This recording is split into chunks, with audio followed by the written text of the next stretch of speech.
Alexandre, on a un anniversaire à fêter aujourd'hui.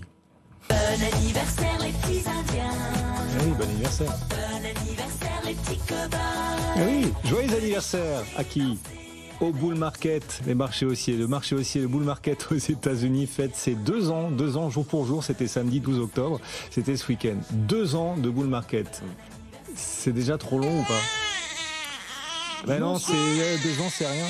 C'est un bébé Bull Market. C'est un bébé, en moyenne, les bull market durent 5 ans. C'est ce qu'on a repéré sur les 50 dernières années, ça dure 5 ans en moyenne. Donc là, c'est un bébé, c'est un petit bébé bull market qui a peut-être encore l'avenir devant lui. Moi, je suis très sceptique. Déjà pour les arguments qu'on vient de citer là, par exemple, l'aspect déficit. Considérer que les États-Unis peuvent faire rouler comme ça un déficit à 6, 7, 8% sans conséquence. Le Trésor met en garde, la Fed met en garde. Donc, il y a pour moi des vents contraires fiscaux et budgétaires qui vont se présenter à un moment donné. Doublé d'une politique monétaire qui va être et qui a été moins accommodante et qui va le rester quelques temps encore. Ils vont pas ramener les taux à 3% en quelques mois simplement. Je pense que ça, c'est quelque chose que le marché sous-estime actuellement. Considérez qu'aujourd'hui, à 22 fois les bénéfices anticipés, vous avez 5-6 années devant vous de rallye à 15% par an, ça veut dire qu'on arrive où sur les multiples de valorisation? Je rappelle encore une fois des chiffres qui sont des métriques historiques.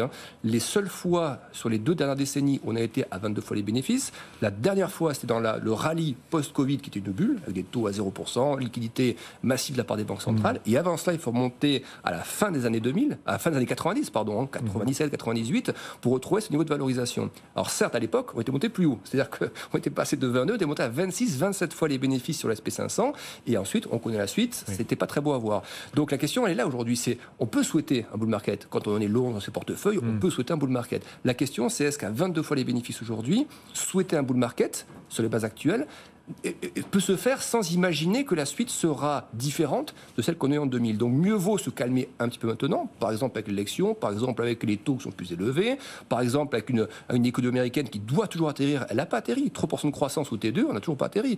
Donc, pourquoi elle doit atterrir? Enfin, elle atterrit peut-être pas complètement, enfin, parce que pour ça ramener reste solide. À 2%, c'était les propos de la Fed, ça veut dire qu'il faut que l'économie américaine évolue quelque temps sous son potentiel pour ramener durablement l'inflation à 2%. Aujourd'hui, on n'est pas cette trajectoire-là. Donc, considérer qu'on peut continuer à avoir un marché qui fait des multiples comme il les a actuellement, propulser encore pendant 4, 5, 6 ans, c'est souhaiter finalement que ce qui s'est passé à la fin des années 90 revienne à nouveau. Et ça, je pense que personne n'a envie que ça revienne. Ouais, les performances passées ne présagent pas toujours des performances à venir. Mais c'est vrai qu'il faut aussi apprendre du passé. Mais c'est exactement ça, dans le sens où, à mon avis, il y a pas mal de ce bull market qui est issu des énormes progressions, des Nvidia, des énormes capitalisations de la tech. On voit qu'elles plafonnent en ce moment, qu'elles sont arrivées un petit peu à court de jus, qu'il faudrait un catalyseur vraiment monstrueux pour les faire repartir.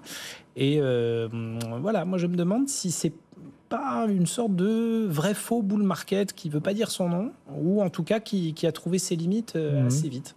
Là, on gagne plus de 60% en 2 ans sur ce bull market. Le bull market le plus haussier, c'est celui qui avait démarré en 87. Wall Street avait alors gagné plus de 500%. Et en 12 ans. Et fini avec 26 fois et demi les multiples en 2001. Effectivement. Donc on l'a connaît. Encore une fois, c'est qui est chargé de faire en sorte que ça n'arrive pas une nouvelle fois. Voilà, c'est ça la question.